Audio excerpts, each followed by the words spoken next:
नमस्कार दोस्तों, मैं कमलेश सैनी कनक आप सभी लोगों का कनक क्लासेस के यूट्यूब चैनल पर आप सभी लोगों का स्वागत करता हूं। दोस्तों, हम इस विषय से जुड़ने से पहले कुछ मूलभूत बातों पर चर्चा करते हैं। जैसे हम हिंदी विषय पढ़ेंगे तो हिंदी विषय से जुड़ने से पहले हम हिंदी शब्द के बारे में चर्चा करते हैं। हिंदी शब्द मूलतः फारसी भाषा का शब्द है। फारसी भाषा का शब्द है। हिंदी मूलतः हिंदी भाषा का शब्द नहीं है, बल्कि फारसी भाषा का शब्द है। किस प्रकार से है? देखिए, हिंदुस्तान में सबसे पहले जब फारसी भारत में आई, जो फारस देश के रहने वाले थे वो लोग भारत आए तो उनको स को है बोलने का उच्चारण संबंधी दोष था। वो स को है उच्चारण करते थे, तो उन लोगों के उच्चारण में स के में है का जो सिंधु नदी को उन्होंने हिंदू नदी कहा, सिंध नदी को हिंद नदी कहा और सिंध देश के आसपास रहने वाले लोगों को सिंधु कहा। और यहां पर बोले जाने वाली भाषा को सिंधु नदी के आसपास रहने वाले लोगों को हिंदू कहा। सिंधु से क्या बना? हिंदू। और हिंदू से बोलने वाली भाषा क्या कहलाई? हिंदी। हिंदी शब्द इस प्रकार से बना। तो हिंदी शब्द मूलतः फारसी भाषा का शब्द है। अभी हिंदू शब्द को देखें। हिंदू शब्द किसी धर्म विशेष से नहीं संबंध रखता है, बल्कि यह शब्द बना है अपने एक कहे भाषा के उच्चारण के कारण इस प्रकार का यह शब्द बना है, जो ये किसी धर्म विशेष के लिए न प्रयुक्त होकर के यहाँ की नदी के आसपास रहने वाले लोगों के लिए था। अब हिंदी भाषा, हिंदी इस प्रकार से फारसी भाषा का शब्द, जैसे उर्दू है वह तुर्की भाषा का शब्द है, तो इस प्रकार से हिंदी शब्द है वह फारसी भाषा का शब्द है। अब चलते हैं भाषा शब्द। भाषा शब्द बना है वह भाष धातु में अप्रत्यय लगने से बना है। भाष शब्द में अप्रत्यय, और भाष शब्द का मतलब है व्यक्त करना। भाष शब्द से तात्पर्य है व्यक्त करना, यानी भाषा किसे कहेंगे? यानी अपने मनोभावों को व्यक्त करने के लिए हम जिस माध्यम का प्रयोग करते हैं, अपने मनोभावों को, मनुष्य अपने मनोभावों को व्यक्त करने के लिए जिस माध्यम का प्रयोग करता है वह क्या कहलाती है? भाषा कहलाती है। हिंदी भाषा। अब भाषा शब्द कहेंगे तो हम कुछ एक शब्द और आते हैं, जैसे बोली।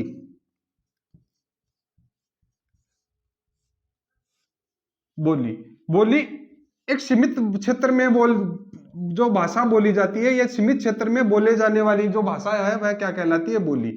यह सीमित भाषा में बोली जाती है। और भाषा क्या होती है? इसका क्षेत्र विस्तृत होता है, यानी यह विस्तृत क्षेत्र में बोली जाती है। भाषा विस्तृत क्षेत्र में बोली जाती है और बोली सीमित क्षेत्र में बोली जाती है। जैसे बोली देखिए अपन, ढूंढाड़ी, मारवाड़ी, मेवाड़ी, मेवाती, तो यह बोलियां हैं, यह भाषा नहीं है। भाषा कहें हम, हिंदी भाषा है, राजस्थानी भाषा है, तो यह भाषाएं हैं, यानी इनका क्षेत्र विस्तृत है, जबकि बोली का क्षेत्र सीमित होता है। अब भाषा बोले, बोली तो एक शब्द आता है मातृभाषा। मातृभाषा, मातृ यानी क्या होता है? माता, यानी माँ के द्वारा बोले जाने वाली भाषा। यानी जब बालक सर्वप्रथम जिस व्यक्ति के संबंध में सबसे पहले उसका साहचर्य स्थापित होता है वह माता होती है। तो वह अपनी माता से जिस माध्यम में सीखता है वह क्या होती है?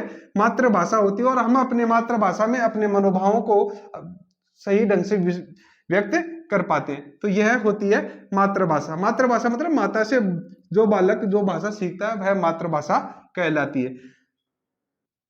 एक शब्द है राजभाषा, एक शब्द है राष्ट्रभाषा। राजभाषा और राष्ट्रभाषा। राजभाषा किसे कहेंगे? किसी भी देश की जो प्रशासनिक कार्य प्रणाली की जो भाषा होती है उसे क्या कहते हैं? राजभाषा कहते हैं। भारत की राजभाषा क्या है? हिंदी है। इस राजभाषा का वर्णन है संविधान की 8वीं अनुसूची में किया गया है, जिसका अनुच्छेद कौन सी है? अनुच्छेद या आर्टिकल कहें, अनुच्छेद 343 से 351, यानी 351 तक, 343 से लेकर के 351 तक हिंदी भाषा का वर्णन लिखा हुआ है। हिंदी दिवस कब मनाया जाता है? 14 सितंबर को। हिंदी दिवस 14 सितंबर को मनाया जाता है। राष्ट्रभाषा क्या होती है? किसी भी भारत की वर्तमान में कोई भी राष्ट्रभाषा नहीं है। किसी भी राष्ट्र में कि जो वहां का जो समुदाय होता है, वहां के जो बहुराष्ट्र समुदाय के द्वारा बोले जाने वाली जो भाषा होती है वह क्या कहलाती है? राष्ट्रभाषा। भारत के संबंध में तो कहा जाता है कि यहाँ हर कोस पर 5 कोस पर भाषा बदलती है, यानी बोली बदलती है, और हर 7 कोस पर पानी बदलता है। तो यहाँ पर भाषा बहुत सारी बोली जाती है, जैसे गुजराती है, मेवाड़ी है, मराठी है, तमिल है, तेलुगु है, कन्नड़ है। तो ये अनेक भाषाएं बोले जाने के कारण यहाँ पर हम अभी एक राष्ट्रभाषा के रूप में एकमत नहीं हो पाए हैं। तो राष्ट्रभाषा होती है किसी भी देश की बहुसंख्यक समाज के द्वारा बोले जाने वाली भाषा राष्ट्रभाषा कहलाती है। राजभाषा किसी भी देश की प्रशासनिक जो भाषा होती है, यानी जिसको वह अपने कार्य प्रणाली को जिस भाषा में संचालित करता है वह राजभाषा है। राजभाषा का वर्णन संविधान की 8वीं अनुसूची में किया गया है, जिसका संविधान के अनुच्छेद 343 से लेकर के 351 तक इसका वर्णन किया गया है। मातृभाषा होती है किसी भी देश की कोई भी बालक जब अपनी माता से जो भाषा सीखता है वह मातृभाषा कहलाती है। अब देखिए, ये शब्द थे जो सामान्य शब्द थे। अब किसी भी भाषा को सीखने के लिए कुछ मूलभूत कहे, सिद्धांत कहे, या फिर उनके आवश्यकता हो पड़ती है। तो जिसमें सबसे पहले किसी भी भाषा को सीखने के लिए जो भाषा सीखने वाला है उसके भीतर जिज्ञासा का होना अति आवश्यक होता है। जिज्ञासा होगी वही बालक किसी भाषा को सीख सकता है।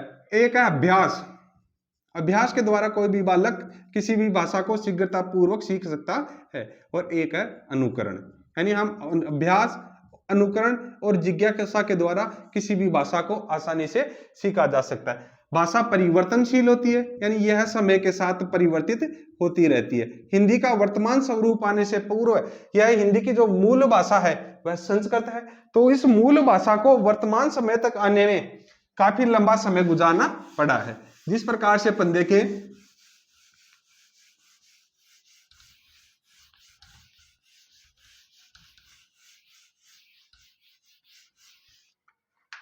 जैसे हम बात करें, सबसे पहले भारत में बोले जाने वाली भाषा थी वैदिक संस्कृत।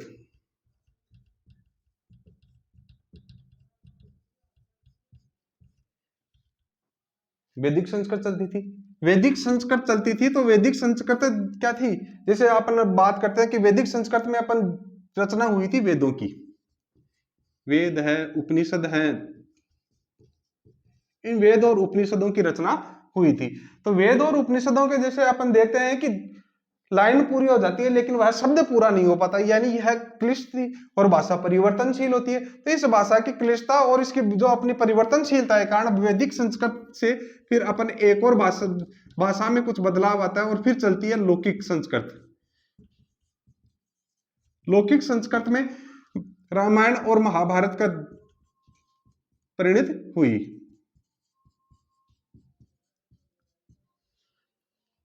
वैदिक संस्कृत चलती थी, वैदिक से लौकिक चली, लौकिक संस्कृत से फिर अपने चली पाली, पाली से फिर चली प्राकृत, प्राकृत से चली अपभ्रंश, प्राकृत से क्या चली? अपभ्रंश, अपभ्रंश से चली पुरानी हिंदी,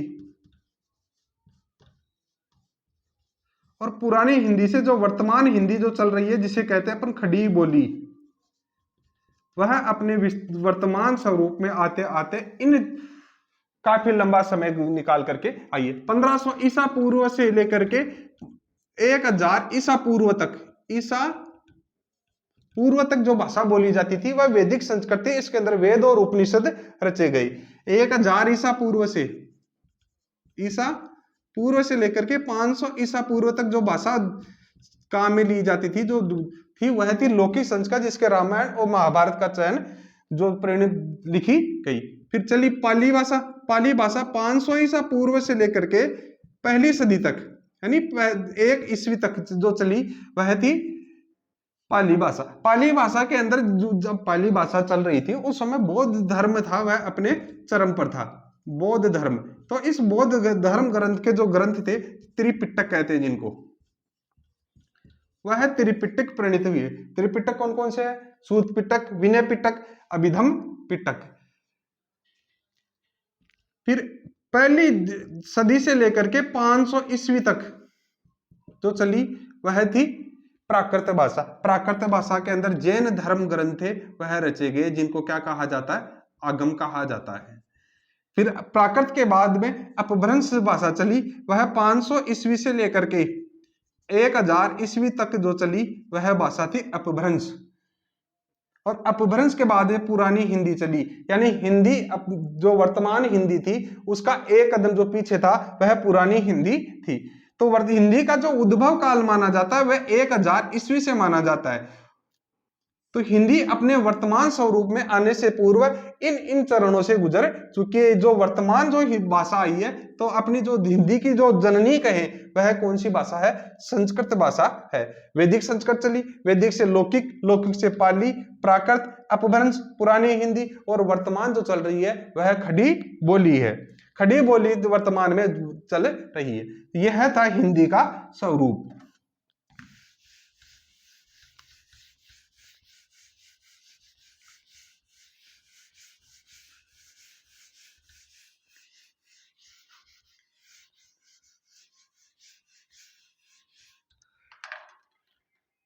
अब हिंदी के जो अपने मूलभूत जो बातें की, उसके बाद में अपन चलते हैं कुछ शब्दों पर की। जैसे अपन कुछ शब्द देखते हैं, जैसे ध्वनि शब्द, पद, वाक्य,